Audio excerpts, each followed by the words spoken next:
अस्सलामुअलैकुम दोस्तों, मैं हूँ आपका दोस्त इब्राहिम राजपूत।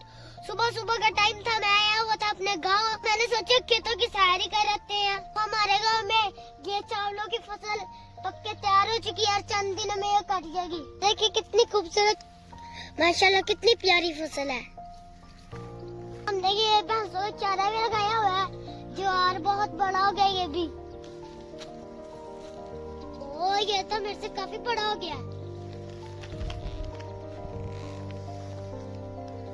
के सर्दियाँ शुरू हो गई हैं तो पानी वाले पीटर है ना, तो फसलों की इतनी जरूरत नहीं है, इसलिए ना किसानों ने पीटर बंद कर दिए हैं। जब चावलों की फसल कट जाएगी उसके बाद गंदम लगाई जाएगी। गंदम लगाने के बाद एक माह बाद पानी लगाया जाएगा, तब इन पीटरों की फिर से जरूरत पड़ेगी। वो जो आपका पीछे नजर आ रहा है वो मेरा गांव है। तो जब मैं अपने गांव में आता हूँ मैं बहुत एंजॉय करता हूँ, बहुत, क्योंकि इधर बहुत प्यारी फसलें हैं और इधर बहुत खूबसूरती है और इस कच्चे रास्ता पे मुझे मजा आता है।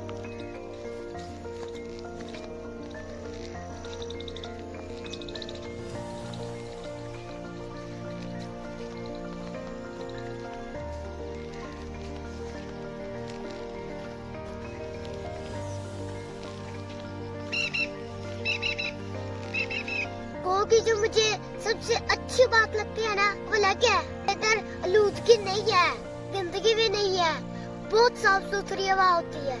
शहरों में तो आलूदगी ज्यादा हो गई है ना, गाड़ियों का धुआं, फैक्ट्रियों का धुआं, इसलिए वो जिंदगी मुश्किल होती जा रही है। जो गाँव की जिंदगी है ना वो आलूदगी से बिल्कुल पाक है, इसलिए मुझे गाँव में आके बहुत मजा आता है। ये देखिए कितना सुकून है, ना गाड़ियों का शोर ना फैक्ट्रियों का शोर। मेरा तो मन करता है जब मैं बड़ा हो जाऊँ ना तो मैं अपना घर ना गांव में आके बनाऊं। तो दोस्तों आज के वीडियो में यही पे खत्म करते हूँ। आप जल्दी से मेरे चैनल को सब्सक्राइब कर दें और बेल के आइकन को दबा दें ताकि मेरी हर आने वाली वीडियो आप तक जल्दी पहुँचती रहे। तो आज के वीडियो के लिए इतना ही, मिलते हैं अगली वीडियो में। तब तक के लिए अल्लाह हाफिज।